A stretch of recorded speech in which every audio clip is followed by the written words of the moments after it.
This is Marriage on the Half Shell, Raw and Exposed.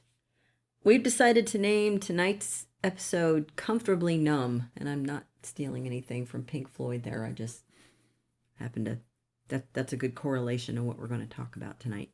What we're going to talk about is this obsession, the current obsession that a lot of people in this country have with comfort and complacency. And, you know, you can ask yourself, how does this relate to marriage? And we will get there. Yep. But first we're going to talk about why comfort isn't always the best thing for you to have. So our lifestyles and our have become way too comfortable. And especially in the past 2 years with the pandemic and people being, forced to stay at home and you can't go out, you can't go shopping. And so we're forced to sit on our couch, sit at our desk, and do whatever we have to do, work or socialize or whatever. And shopping is now done via, online, on a delivery service, and hey, I'm guilty of that one for sure. I got disgusted with the whole wear the mask in the grocery store thing way back at the beginning of 2020. And you signed me up for grocery delivery. Yeah. And I've been doing it ever since. And for me right now, that's not it's not a comfort thing anymore necessarily, because we still will go to the grocery store on occasion, but it's more of a time saver, more of a convenience thing at this point for me. But it's way too easy. And because it's so easy, we have to go out and create challenges for ourselves. Like I was thinking about, I'm a history nerd, and, go back actually more than about 100 years or so, and 100 years plus. And most people in this country were homesteading. So they're raising a lot of what they eat, and that means meat and vegetables and grains or whatever. So, and it's hard work. It's not, I think back about Little House on the Prairie, and those books are somewhat historical fiction, but, if you look into that time period, there's a lot of factual stuff in there too. And they started every day when the sun came up, and they worked all day long until the sun went down. And that was life. And that was life for most people. But today, most people work desk jobs or, a cubicle, or, even if you're still working at home, what we've done is we've created this whole society now that can, hey, I can sit around in my sweats and have that meeting on the Zoom call, and I don't even have to take a shower. So We've prioritized comfort to our detriment. It's not a good thing at all. So it applies to everything. But we're going to talk about, doing it on an individual level, and then we'll kind of switch over and apply it to marriage. And we are hoping this is going to be a 3-part series. This is kind of addressing everyone. And then we're going to do one that addresses men and another one that addresses women. That's the goal at this point. Yeah. So the idea is to become better people by not being complacent. Yes. or too comfortable. And the reason we have, so this is, as you said, this is the general one explaining the concept. Right. And then the next one, whichever one is men, and then another one is women. And the reason we're split those out, there can be some overlap and so on, but there's some things that apply directly to men that don't apply so much to women, and so on, and vice versa. So we're going to split that up, and maybe they'll be a little shorter, but we'll put those out. All right. So this is we listened to a Joe Rogan podcast, and this has been a couple of weeks ago, I guess. Yeah. He had a guest named Chris Williamson on, and we will put the link to this podcast in the show notes. Or I'll just tell you what. I'll just tell you. It's number 1851. Okay. Joe, you can go find it if you really care. Okay. All right. But Chris Williamson also has a podcast that is pretty good because I've checked that out as well. Right. But anyway, they were talking. And he mentioned, so I'm going to give you a definition of something, and then we'll talk about how it applies to complacency. Right. All right. So he talked about this thing called the region beta paradox. And region beta is basically an area of life where we just stay comfortable, right? We don't leave that region. Right. So, and it has to do with comfort, not traveling around. So, this is the phenomenon that people can,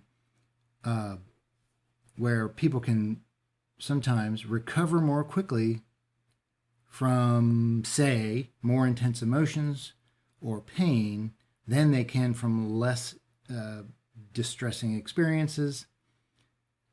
All right. The same sort of thing applies to walking. So consider a commuter who has the habit of walking to destinations within a mile of the origin, and then biking to more distant destinations. So since the bike is faster, the commuter will reach some distant locations more quickly than the nearer destinations. So the idea is that it's easier to take the easier route, and walk to the shorter destination, but it actually takes longer to get there. Okay. Right? Because you're walking Yeah. as opposed to biking, where you can go farther faster. Yeah, yeah. So applying that to back to the, say, an injury or something like that, or a trauma. Okay. If it's more intense and there's more pain, you recover more quickly, because the idea is that because it's a bigger injury, you do something about it. Yes. Whereas yeah. if it's a small injury, you don't do as much about it. You don't care as much, and it takes longer to heal. Right. Right. So my shoulder, I hurt it, and it took a long time to heal because, say, I'm just giving you an example where I didn't do all the physical therapy. Because it didn't really hurt that much. It wasn't that big of a deal. Yeah. And in reality, it was hurting me because I couldn't exercise in certain areas because of the pain, right? But it wasn't enough to make me really be consistent. But if I had broken my arm, right, or broken my leg or something like that, then I would have had physical therapy after a cast, getting that off. Then you got to go do physical therapy because one leg is weaker than the other, and so on. So you actually take action and do something about it. Right. All right. So the whole idea, let's see. And the other example, say a trick knee hurts longer than a shattered patella because the shattered patella exceeds this critical threshold for pain and triggers the fact that you want to go get that fixed, obviously, right. As opposed to just a trick knee. You may never do any kind of physical therapy to kind of fix that, right? Yeah. So anyway. Well, I have an example of that. Okay. From my own life. So 3 years ago, I tore a meniscus. We were driving back to your mom's house for Thanksgiving or something. Yeah. And we stopped at a rest stop and I did something stupid and tore my meniscus. Well, the pain was pretty bad, but we're talking Thanksgiving and I did not go to the doctor until January. because it wasn't bad enough for me to act on immediately, right? It was impeding my time at the gym. It was impeding my exercise, but it just wasn't enough pain for me to act on it immediately. So fast forward to, a month ago? Yep. Something like that. About a month. Month and a half, maybe. Same injury, different knee. My other knee. And this time, since I knew what I was dealing with, I went to the doctor the same day, got into the orthopedist by the end of the week, and had surgery the following week or something like that. Yeah. So this time I acted on it right away. And now I'm going through the physical therapy, and I'm trying to get it fixed the right way this time. So, but last time it was just easier for me not to go to the doctor and to ignore it, deny it, whatever you want to, however you want to categorize that. So. Okay. Yeah. Anyway, to summarize, so it's like it's some situation, whatever it is, and say it's your marriage, and we'll begin to apply it to marriage, but we'll get there. Mm-hmm. But say it's your marriage or some other relationship or whatever, or some situation, maybe your job, right? It's not good, but it's not bad enough to do something about it. Right. And that's what to sum that whole thing up. It's not good, but it's not bad enough to do something about it. Right. And we can get that way in our marriages. We can get that way, like I said, with our job. It's like, I don't like people I'm working with, but it's not so bad that I would rather go get another job. But if I was, so the idea, what we're getting at is we want to push ourselves out of this region, the region beta thing, right? Because even though we don't like it, we end up being better off. So if I push myself, say it, and I do like my job, so not going there, but say a person doesn't like their job, but again, it's not bad enough that they want to go looking, but if they force themselves to go through the process of looking for another job and doing all that mess, and then they end up better off because maybe they'll get a raise, maybe there'll be a job, at least in a job that they like better, right, or something like that. So the idea is to push yourself out of this region beta, as they call it, and become better, or have a better situation. Dr. Peterson actually addressed that. He addressed that with some of his clients. They'll come to him and say, well, I don't really like my job, but the money's okay, and and it's not terrible. And he'll look at him and go, how are you going to feel in 10 years? You're just going to be slogging for the next 10 years through this, this job that you really only kind of like. So are you going to want to look back in 10 years and say, why didn't I do something about this? Yeah. Why didn't I improve myself? Why didn't I take some more classes, or go to my manager and ask for extra responsibilities, or even look for another job, whatever it is? Why didn't I do that? Because the longer you slog away at a job you hate, well, there's a pretty good chance you're just going to get stuck. We call it getting in a rut. You'll be stuck getting there. in a rut, yeah. And you'll feel like you can't get out, but you can, right? Well, yeah, but the longer you're at, I think the harder it would be. It's harder. Yeah. Or it feels harder. Right. I think that's what I mean. Is it feels harder, but it's not. It's the same thing. Go find another job, or go take some classes and make yourself more valuable. Right. We'll talk about that. Yes, sort of that's something. Yeah. All right. So what is this set of notes? Well, here I have, this is your comfort zone. I kind of wrote some things down, and in my comfort zone, like, this is where you and I would be comfortable being lazy. Yeah. Okay. Because we're active people. We do a lot of things. We've got a lot of things going on. We have, half a dozen grandkids and our own kids, and we both. I work part-time. You work full-time. So, there's a lot going on. But that doesn't mean that temptation to be lazy doesn't hit us every once in a while, because it does. It does. I mean, so just to go through mine, I mean, and this is mainly in the evening, after the work day. Yeah. We've had dinner. Now we're just, instead of doing something constructive, I can be perfectly content reading a book, reading book after book after book, and I still like to read books. I mean, there's nothing wrong with that. Right. But if that's all I ever did, then I mean, what am I doing with that time, really? Right. Or watching a movie or whatever. Yeah. So how do I get out of that? Right. Right. So I have to make myself do something to be more constructive. Right. And just reading a book, depending on what it is, you may learn something and such, and that makes you better. Say if you're studying, and this is not what I'm doing, but if you're studying for something, taking a class, etc., you're learning a new skill. Right. Okay, that's constructive. But just, I don't read those kinds of books in the evening. If I'm relaxing, I read thrillers. Yeah. Right? So I have to make myself do something. I have a to-do list as long as my arm. And most of that stuff I may never get to, but it's out of my head. That's why I write it down. Yeah.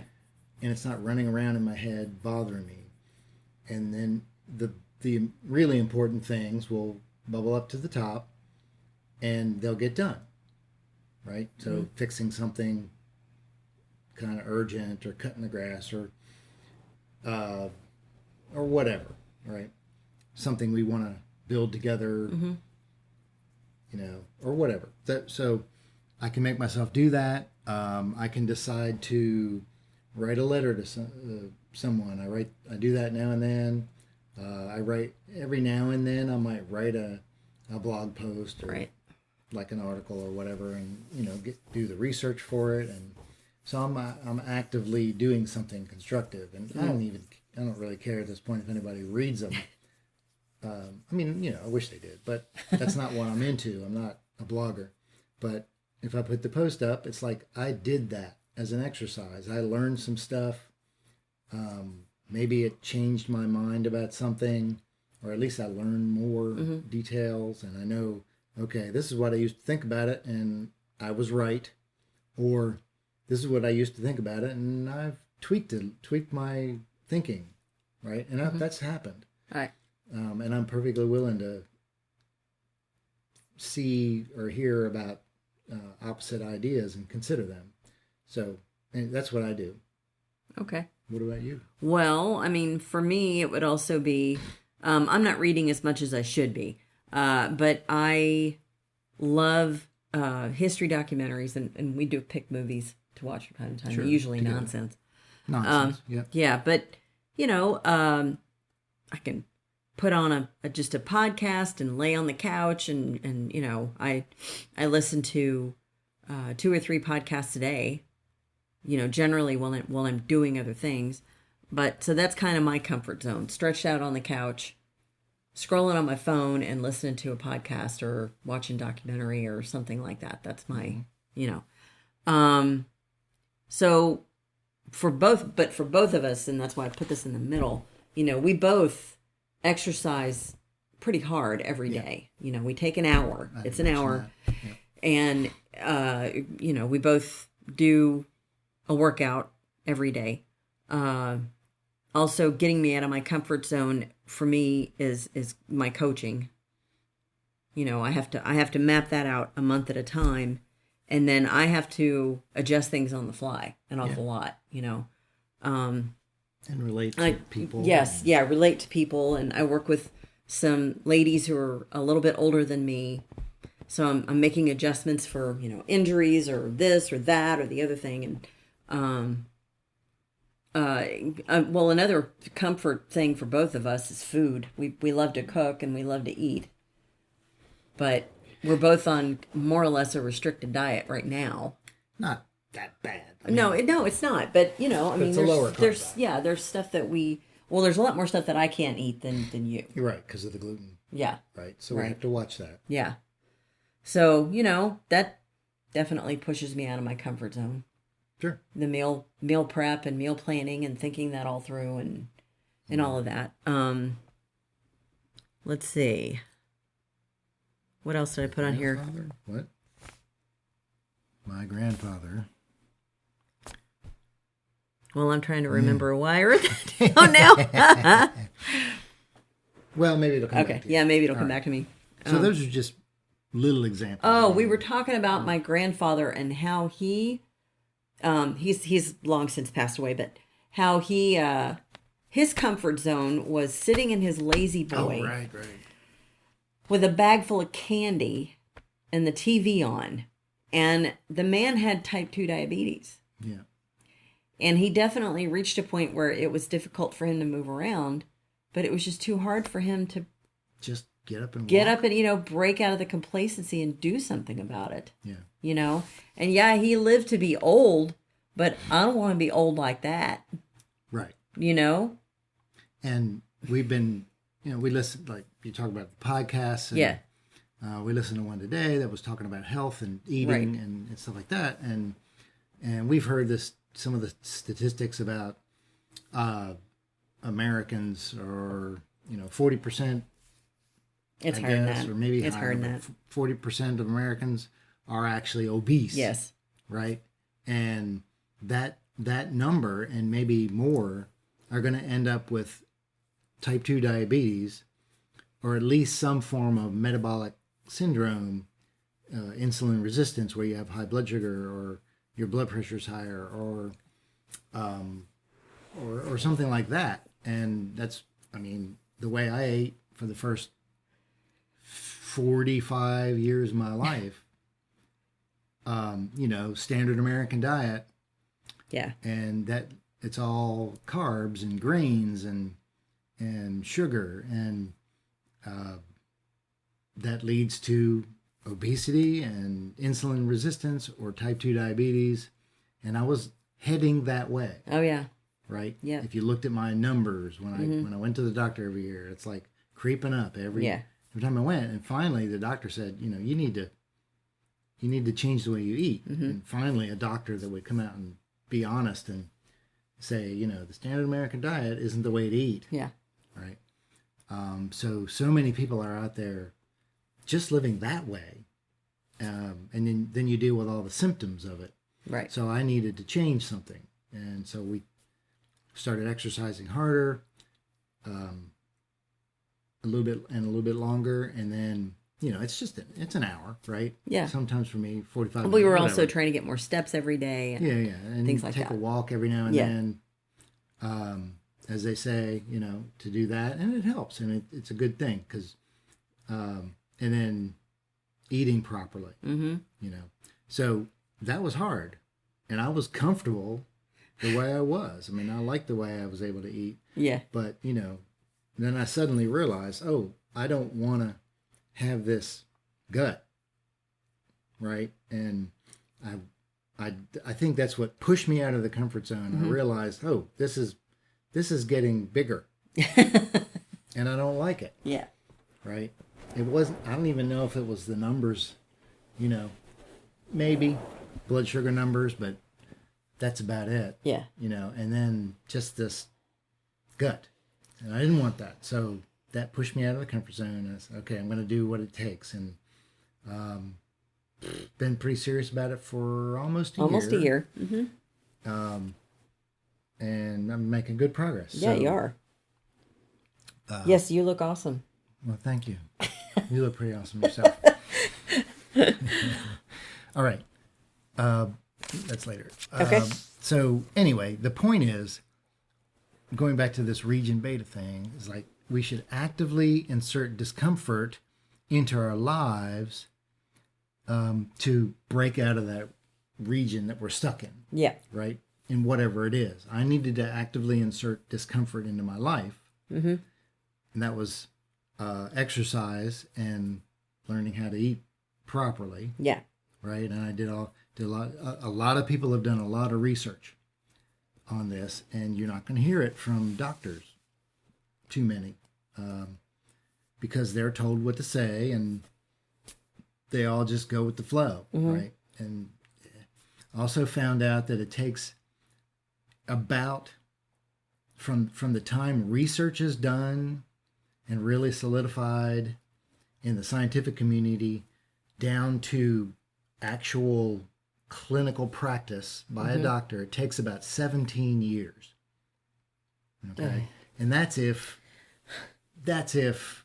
there isn't things holding it up. Yeah. And I'm not going to go into all of that, but it takes time. And so, you can go find out things thanks to the internet. And I'm not talking about just Googling stuff and listening to people who have no credentials.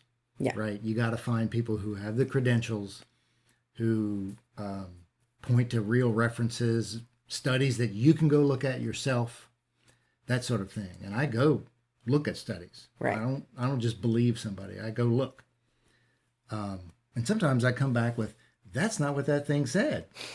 They're not telling the truth. Right. And so anyway, and sometimes it's like, yeah, I get it. Mm-hmm. Okay. So we had to insert a challenge for you. Right. And we may have talked about it already, but I don't know. You want to learn how to climb the rope at the gym. Yeah. And you're afraid of heights. Terrified. Right. Yep. So. Well, I mean, we had kind of a little breakthrough of sort, I guess. It was a childhood trauma, and I'm not going to go into all the details behind it, but it correlated to, we think it correlated to my fear of heights, but also my fear of stairs. Yeah. And it went all the way back to when I was like 10, I guess. And I relayed this story to you, like it had come back to me in bits and pieces, but I had never just kind of strung it all together and then verbalized it. Right. And then one night we were sitting at the table, we had an at-home date, and it all just kind of came to me, and I shared the entire thing, and it was traumatizing for sure, no question. It took me, another month or so, I think, to kind of process it and get past it. It was hard, but it made me realize why whenever I get to it doesn't happen anymore because I worked through it, but I would get to the top of stairs and my heart would pound and my blood pressure would go up and I would just be terrified. And it didn't matter if the stairs were really steep or really shallow or how many there were. It didn't matter. Stairs were terrifying. And I've pretty much worked through that now. I'm still working on the fear of heights thing. I haven't quite, but we did that exercise. But we did, the first thing you said was, well, we got to do a ropes course. I want to get you on a ropes course because that's going to help you work through some of the fear that you're feeling. Yeah. So we took a weekend and went away, and the place where we went had multiple ropes courses. Right. And it was it was terrifying for me. You didn't struggle at all. You were like, I love heights. Yeah. I mean, you don't have a problem. And I was just on the little beginners thing where little kids were out there climbing on it like monkeys. And I had only had one really bad moment, I think. Yeah. Just right at the beginning. I was scared the entire time. But, there was one platform where I'm looking at this and I flipped out. And I was past the point of no return, so you can't turn around and go back. Right. And you had already gone through that obstacle. And you were standing on the other platform going, I can't help you. You got to do this. So you're trying to help me do some deep breathing exercises. Yeah. And I panicked. I totally panicked. But I got through it, and it took me a lot longer than it should have. But what I noticed was, how many did we do? 2 or 3? 3, I think. But with each one, Dr. Peterson says, you don't get braver, you get a little less scared each time. All right.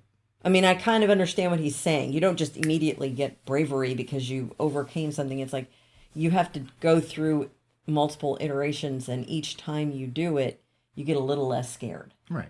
So right? You're exposing yourself to something. Yes, it's like, exposure therapy is what it's called. So that's so that's more or less what I was doing. There's a lot of people out there that could use some exposure therapy. Yeah.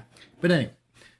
So by the time we'd gotten to the third one, I was like, okay, I know I'm not going to fall. I'm like Yeah. hooked in and, all that stuff. Yeah, there's no way you So can fall off. I know. But so anyway, that's just a couple of things that we do to like insert discomfort into our Yeah. lives. And, it's like I was saying at the beginning, this is something that we as a society now actively have to do. Right. Because people 100 years ago did not have to insert discomfort in their lives because every day was uncomfortable. True.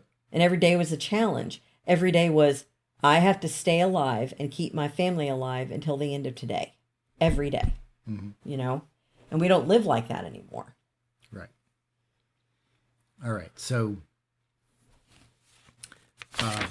I did want to mention, so the things that where we need to insert discomfort, it could be physical things. We talk about exercise or whatever. Right. Could be mental things. Mm-hmm.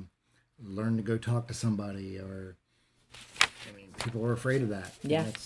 It's not something to be ashamed of in itself. I will say the shame should come in if you don't do anything about it. That's true. Right? Yeah. Even if it's just take a little bit of a step every day to get better or to overcome something, right. Whether it's a fear or whatever. And we still promise we're going to get to marriage. Let's see. I don't think we need to talk about that.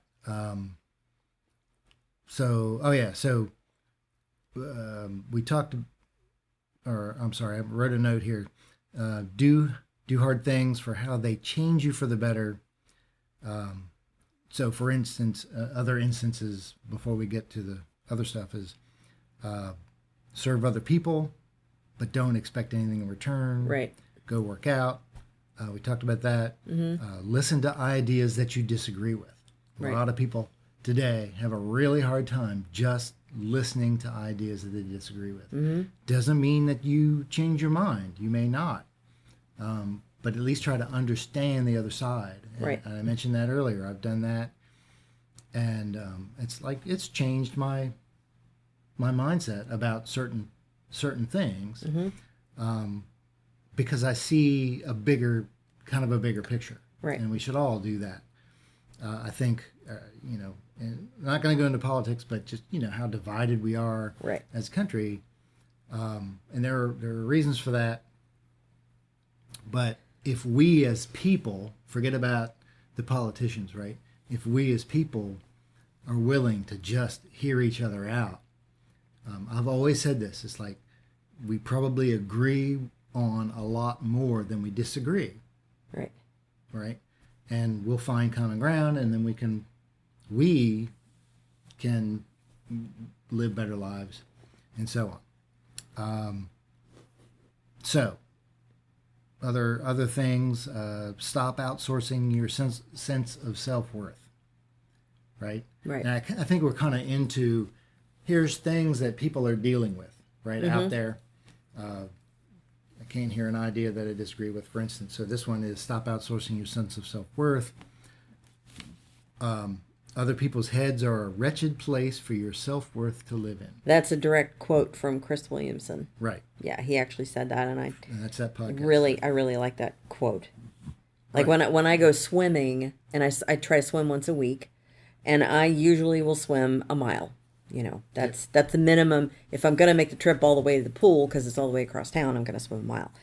And I do not get in the, I might, quote unquote, compete with someone who's in the lane next to me, but I'm not telling them that I'm competing with them. Right. I'm maybe just trying to keep up with them. Mm-hmm. Or maybe pass them every other lap or something like that.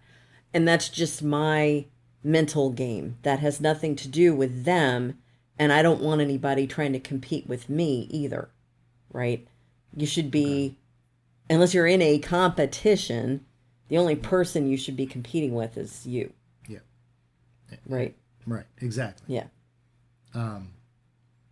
So, but the idea here is in other people's heads. You don't care what other people think. Right. Right. You need to examine ourselves and figure out what we think and compare it to I guess you could say what we know is right, whether it's some sort of the sense of morality, Yeah. or ethics, or something. But you know, if you're one of those people who can't say, let's pick one, like, okay, social media, for instance. If you can't get off social media, I mean, there's going to be some negative.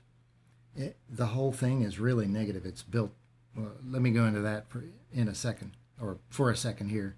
So social media, we're talking about being better people, right? So most interactions are negative, and you end up in an echo chamber because you are fed what you already like. Mm-hmm. That's what the algorithm does. Right. We interact with things that upset us because we're not satisfied in our own lives, right? So we make ourselves upset, and then we can complain and write about it, and that's how the whole thing gets negative. Right. And you see all this negativity on social media because these people feel like they have to go see the thing that they disagree with and then comment about it in a negative way. And it makes them feel better because their lives suck, right? Or whatever. And I'm not just talking about people who live in their mom's basement. I'm talking about anybody who feels like, and I felt it myself, and that's why I stay off social media a lot most of the time. It's like I feel this, I got a comment in my head, and it's going to be good, and I'm going to do it, and I just say no. Nobody cares. Nobody cares what I think. Should care. Right. Yeah. But nobody's going to read what I wrote and change their minds. It's not going to do any good. Yeah. Right. So we end up not interacting with real people. And the social media algorithm is designed to keep you watching that screen. Okay? Yeah. And we need to help our kids. If you have kids get ruined by this because they keep interacting with that screen. They fall prey to the, and anybody can do it, but kids especially can fall prey to the algorithm, to keep scrolling, to keep looking, to keep doing, as opposed to interacting with the people around them. Mm-hmm. Right. It's just so different the way it used to be, where we would have parties with our friends and we'd be talking to each other. Right. And then you see now kids texting each other at a party while they're sitting in the same room or something like that. Yeah. And they're not paying attention to each other. Mm-hmm. Right. So anyway, this is okay. So I don't think that applies. Let's see. All right. So it seems hard to work through issues. Mm-hmm. And now we're starting to get into marriage here a little bit because... I did want to make one final comment before we switch gears. Yeah. There's this whole concept of self-care going around. People, this is my self-care. I'm going to take a bubble bath, or I'm going to eat this meal, or I'm going to drink this whole bottle of wine, or, margaritas are self-care. It's not. Margaritas make you feel good for, There's nothing wrong with margaritas. Oh, no, not at all. I love margaritas, and I'm not a girly drink person, but, I tried one, a couple of years ago, and it was all downhill from there. I anytime we go to a Mexican restaurant, that's what I'm getting. Anyway, that is none of that. It's not self-care. None of that is self-care. That is just self-indulgence. And I'm not saying that there's no room for bubble baths or a massage or a pedicure or all those things, because there is room for those things, right? Yeah. But actual self-care is everything that we've been discussing. Self-care is eating the right foods. It's cutting a lot of alcohol out of your consumption, right? It's exercising every day. Mm-hmm. It's drinking the 8 glasses of water, or however much water, whatever it is. It's I'm going to read this many pages in every day this week. Mm-hmm. I'm going to read my Bible every morning. Mm-hmm. Those things are actual legitimate self-care. Other things that the rest of it is self-indulgence. And like I said, there's a time and a place for that, right? Right. I don't have any problem with any of that stuff. But to call it self-care is wrong. That's wrong. And Okay. it's like that increases your the place of comfort, that bubble, you know. Yeah. It just makes all that bigger for yourself, and you should be trying to bust out of it. Yeah. That's all I'm saying. True. Okay. So a little tangent, but I just had to say that's it. Good. Let's see here. Okay, so here we are. We kind of get the feeling that things aren't quite right, but we're comfortable enough Right. that nothing is making us break out of this region that we're stuck in, right? Yeah. And so, also, humans have this thing about us. It's like, well, we don't like to correct our course. Well, we don't like to do uncomfortable things. Well, right, and yeah, but part of that is correcting, changing something because it's wrong, right? It's bad for us, Yeah. right? Such as drinking too much, Yeah. or Eating too much ice cream. eating too much ice cream, or whatever, Yeah. right? It doesn't have to be one of the 7 deadly sins. It's just, but it could be. Yeah. And the problem we have is that we don't like to admit that we're wrong. That's true. Okay, I think what we're seeing a lot today is that people, their ideas become their identity, Yes. and Their feelings also become their identity. and their feelings are their identity. Okay, so for instance, we're confronted with something or some idea that someone points out, right, and or we just realize it, and it shows where we're wrong about something, right? And we feel it, and it's an actual feeling we can get inside us. Yeah. You just feel it physically, and it's basically, it's called cognitive dissonance, and that's a term used to describe this mental discomfort that results from holding two conflicting beliefs, values, or attitudes. And I'm kind of reading it. And so as people, we tend to seek consistency in this. So this conflict between two things, and also not just holding two conflicting beliefs, but we believe one thing, and then someone else says something that they're not fighting with us or arguing or preaching or anything, but they just say something that is in conflict with our belief. Right. And we get this, you got two ideas in your head now, and you don't believe both of them, but they're there, and they cause this feeling of cognitive dissonance.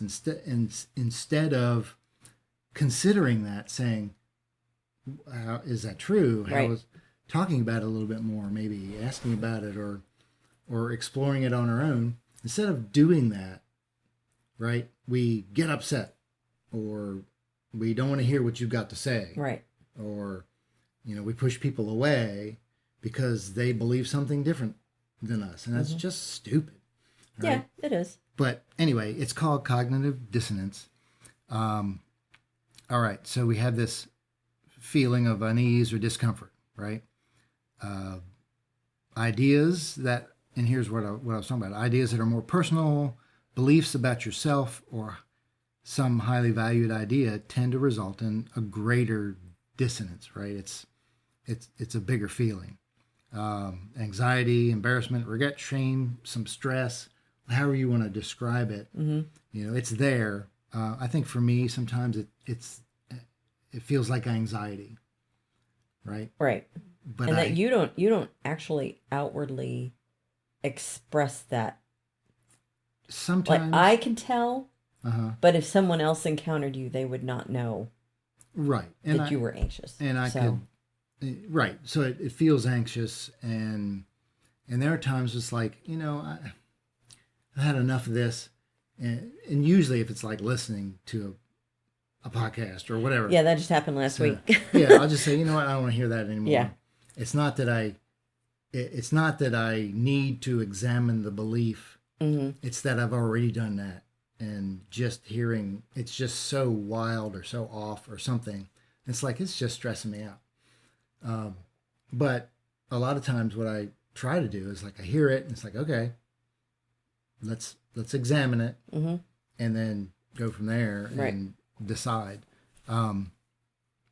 Anyway, what we tend to do when we have this cognitive dissonance is only seek information that confirms our existing belief, because we want to feel comforted, Yeah. right? We want to get rid of that anxiety or whatever it is. And that is called confirmation bias. And it affects our ability to think critically about the situations that we're hearing about, right? It helps minimize that feeling, the anxiety, but you don't learn anything new, and you may continue to believe something that's really wrong. Mm-hmm. Okay. Anyway, and I mentioned earlier, we feel like our ideas and our thoughts about things are equal. We think they're equal to our identity, but they're not.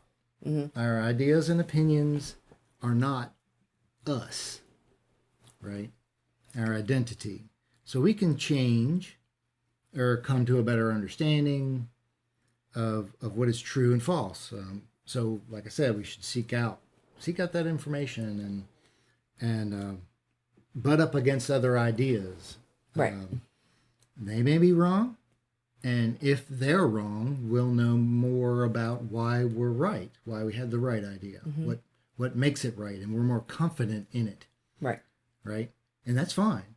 Or we may be wrong and we can change, or at least tweak or conform or something. And, obviously, if somebody's trying to make you conform to an idea, that's wrong. But I think we can have good discussions about them and then go away friends, if you're talking to someone, and still not agree at the moment. Maybe you'll agree later. Maybe you'll understand, but at least you'll understand more. And there's, life is complex. So how do we? So we've got all this. You got to break out of your comfort zone. We have to do things that we don't like sometimes. We should do things that we don't like. Right. Yep. Right. How are we going to apply this to marriage? Okay. And we have two couples now. Two of our kids have just gotten married in the last year, so they are newlyweds. They're newlyweds, right? Yeah. So they're just kind of getting adapted to being in the same household and each other's habits and whatever. Everything that newlywed couples have to go through and adjust and all of those things, right? But we've been married almost 33 and a half years or 33 years, something like that. Yeah. So we've been through multiple iterations of this, and so you and I are completely different people. We have the same value system, right? We do. But we handle things out in the world in completely different ways. Like we navigate things in completely different ways. Right. So the getting out of our comfort zone happens pretty frequently for us. Like we have a lot of conversations where you're challenging me or I'm challenging you. Yes. That's just how our relationship is. So there's, multiple opportunities to be uncomfortable. Right? So how are we going to switch over to talking about marriage here? For this episode, remember, we're talking about being better people in general. Yes. Okay. Relating it to marriage, if we go back to the beginning, talking about the region beta paradox, where we're stuck and it's uncomfortable, but it's not so bad. Right, and that can happen in a marriage very easily. Happens in a marriage. Ruts happen. Yep. So, like, for instance, in our busyness, for instance, a life revolves around everything except your marriage, or it seems to. Right. Yeah. You got your kids, you got your job, you got hobbies, friends. Yeah. Right. So, marriage can be put on the back burner because we don't think we need to work on it, right? And we have talked about this over and over again. Mm-hmm. You know, marriage needs to be the center of your marriage is the center of your family. It's the foundation, and then your kids are more secure, etc. On that, you'll have better interactions with other people when your marriage is strong, and that sort of thing. All right, so we want to get out of the bad region in our marriage. And the bad region isn't we're constantly fighting and we don't like each other. What we're talking about now is that rut, you know. Right. It's school. We're not schooling anymore. We're not doing the homeschool thing anymore. But school is back in now, so kids are going back to school. I've got my job. You've got your job. We're doing our thing, but date night somehow slipped under the radar and it's gone because we're just too busy. Or we're not. Like Dr. Peterson suggested, taking that hour and a half every week and, okay, we got to map out everything and let's figure out, because everything's kind of set, right? Yeah. The kids have to be here and here and here, and we already know that. And so you just kind of get into a rut and you start ignoring each other. Yeah, like that. And ignoring each other's needs and... Right. Yeah. And you realize that, you kind of forget, like, this is a relationship. Yeah. We're not just business partnership. We're not just business partners, kid incorporated, right? It's a relationship, and I think what we see often is you begin to develop this low grade unhappiness, or low grade dissatisfaction, right? And we've seen this, and it goes on for a long time, and then suddenly one of you decides. You reach a breaking point. You reach this, call it a breaking point. Right.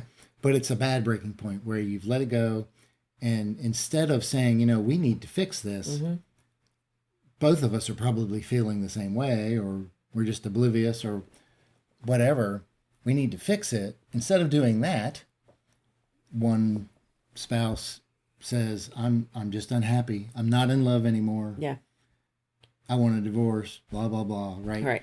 And breaks up the marriage and ruins a relationship that could have been great, could have been fixed, and could have been fixed, and traumatizes the kids. So don't tell me divorce doesn't traumatize kids and they get through. Well, I'm living proof of that. As resilient as they are, no, it's still traumatic. Yeah, and I tell you right now, I'm 53 years old. My brother is 50. We are both still struggling with the fact that our parents got divorced and they both got remarried. This is still something we're struggling with to this day. Yeah. So, you can't tell me that that's just kids are resilient and they'll be fine. That's not how it works. Right. Not how it works. It messes up their whole world. Yes, it does. It does. All right. So, and even if you don't have kids, it's just, you lost this relationship. Yeah. That was the greatest thing. Right? You entered into marriage because it was the greatest thing. Mm-hmm. Well, most of you. There may be other reasons, but we've talked about, you can make that a great marriage too. Yeah. So what we're talking about is just get out of the region beta, right? Where you're just stuck, but you're coasting. You're coasting along, or we talked about drifting. Drifting, yep. And this just describes it a little more scientifically.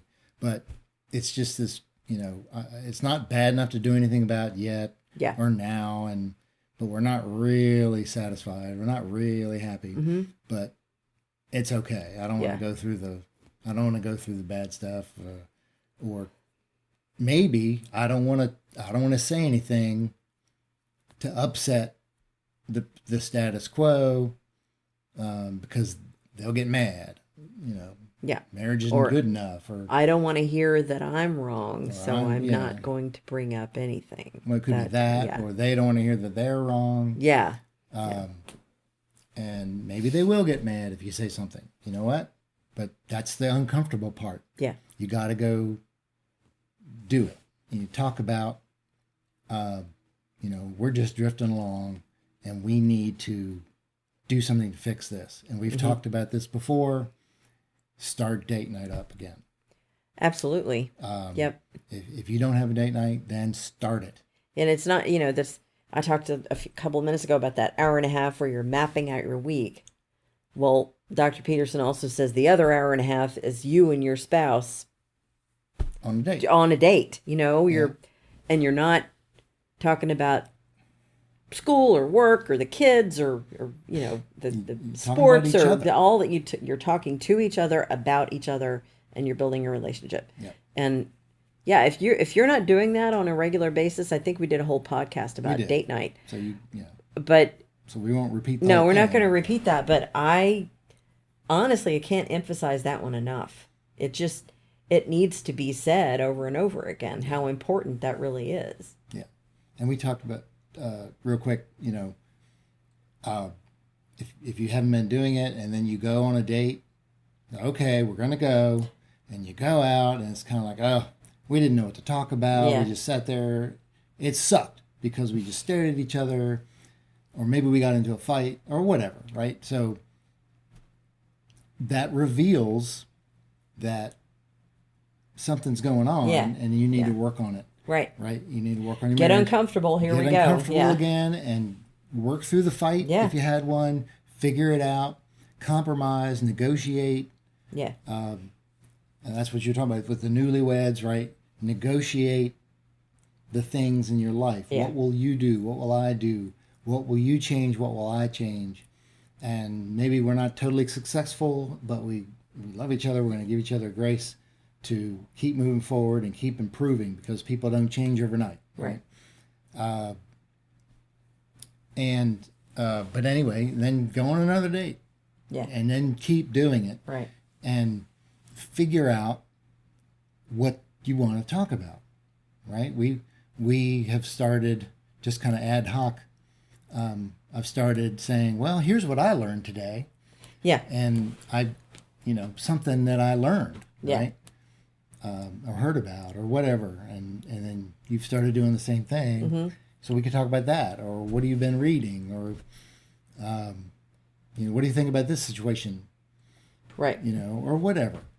You can always find something to talk about, and it's uncomfortable at first, and it's difficult, but then it doesn't take that much preparation time.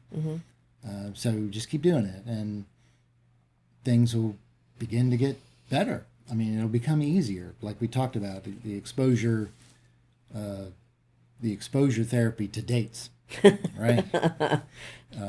You can get better. Go learn something together. Go on a date and go kayaking or something. Yeah. Learn how to dance. We did that. Oh, we did that. That was loads of fun. We learned how to swing dance. We had a great time, and it was uncomfortable. I tell you. I think you were more uncomfortable than I was. I was very uncomfortable, and it took a long It did. It took a couple of years. Of just retaking the course over and over. Yeah. It was basically the same course. It really was, yeah. Over and over. But finally something clicked, and I remember that exact evening when it clicked. Yeah. And I began to enjoy it. Yeah. Right? And it's like, okay. And I'm still not great. Oh, neither one of us are. But we still have fun. Switch through the moves really fast and do anything like that, but at least it's more fun. Yeah. And I enjoy doing it. And now when we need to go do this. Yeah, when we go to a wedding or something, we're not going to embarrass ourselves. We kind of know how to. Well, we might. Yeah. We'll embarrass ourselves, but we have fun doing it. Yeah. Go ahead. Well, I just you put this in here, and maybe you're at a point where you've been in a rut for so long that you no longer feel like you're in love, right? Oh. And that there's a good reason for that. It's because love is not a feeling. Right. Love is, so your feelings are involved when you're in love. You get, yeah. You get all the you have the feelings. serotonin, the oxytocin, the you get all that, all that stuff, when you're in love with someone. But it is not a feeling. Right. So it's an action. It is, absolutely. And as you perform the action of love, the feelings will come. Yeah. And we've talked about this before. If you chase happiness, you're not going to be happy. No.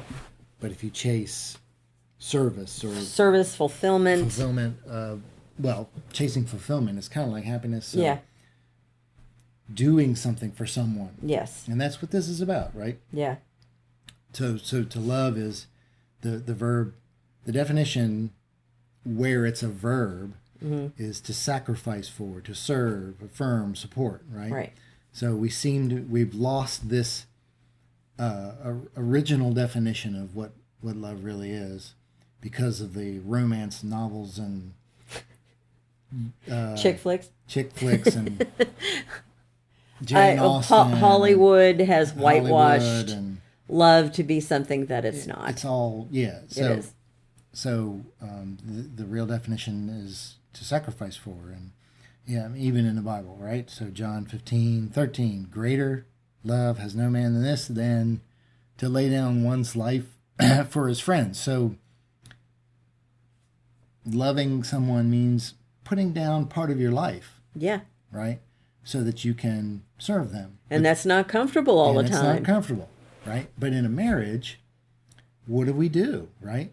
We put aside part of our life to serve our spouse. And then they put aside part of their life to serve us. And so we're serving each other. We're learning more about each other and what each of us need and all that stuff. And by doing that, we become better individuals, but we also build a stronger marriage. So you just gotta do it, right? I'm gonna tack something onto that. Go ahead. We've also discussed gratefulness. It's important that when your spouse makes a sacrifice for you or does something for you, and it doesn't matter how small it is, you need to acknowledge it. You need to acknowledge it, and you need to be grateful for it. Right. Gratitude. Yeah, we did a whole podcast on just that.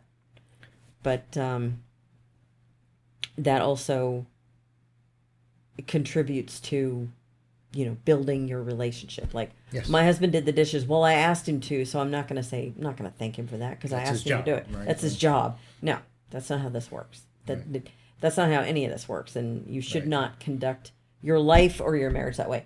If your friend came over to visit and you had a sink full of dirty dishes and babies running around your feet, and your friend came over and visited and did your dishes for you, you would say thank you.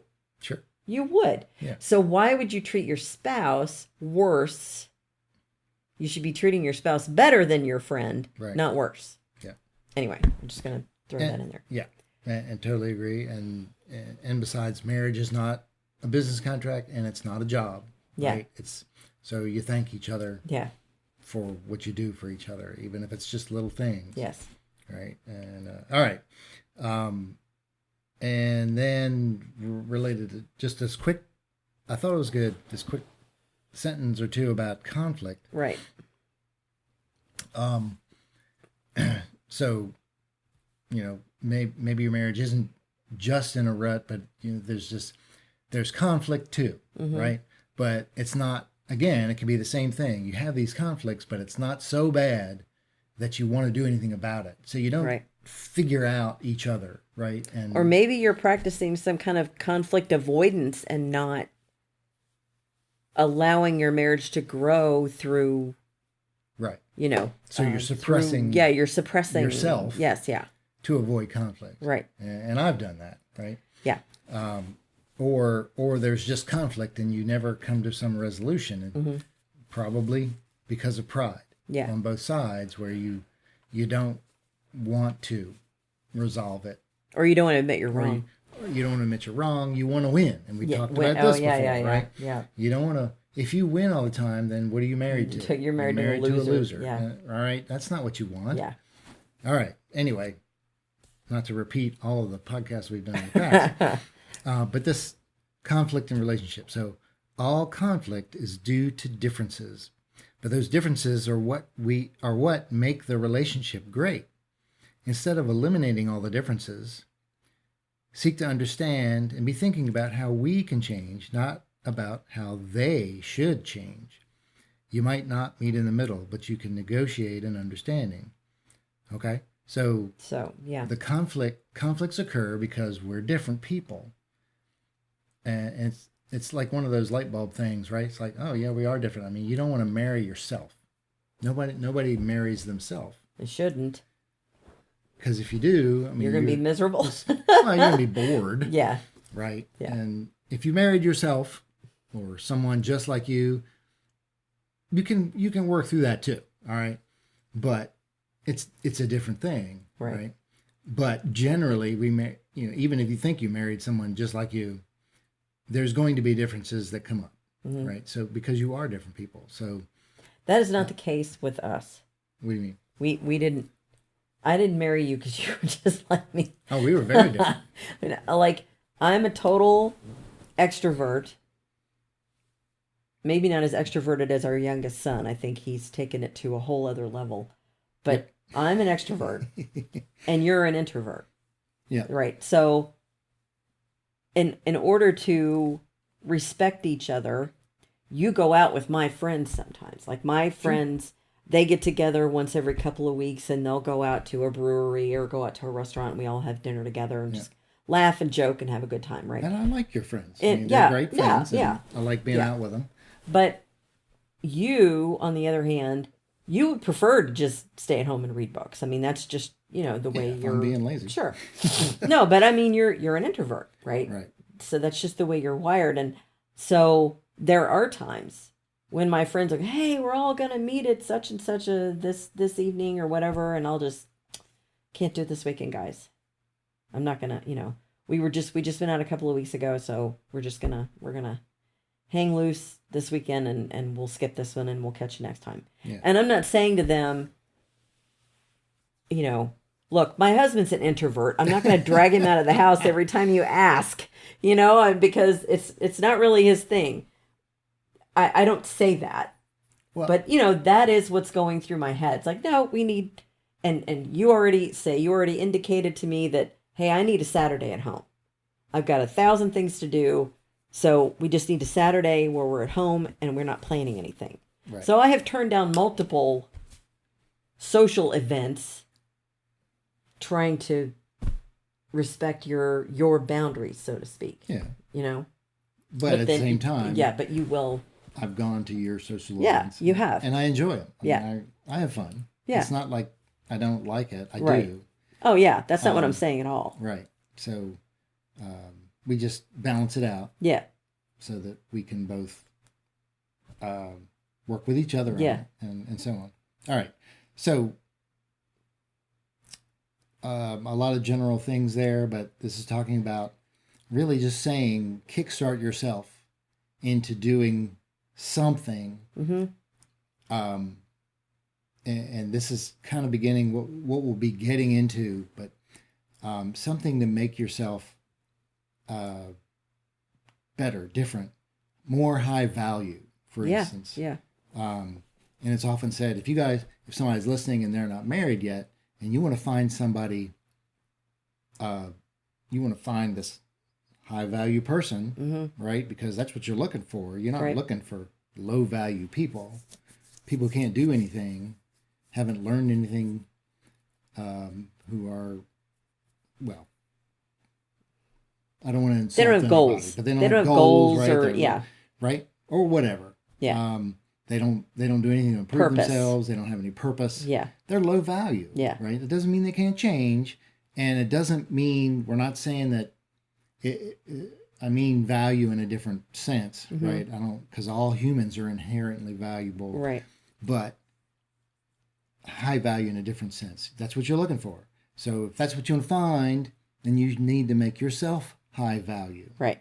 Right. So if you have no goals, if you're lazy, or if you take the easy way out all the time, or something like that, if you don't have any skills, right, go improve yourself and become high value, and you'll end up with someone who's high value.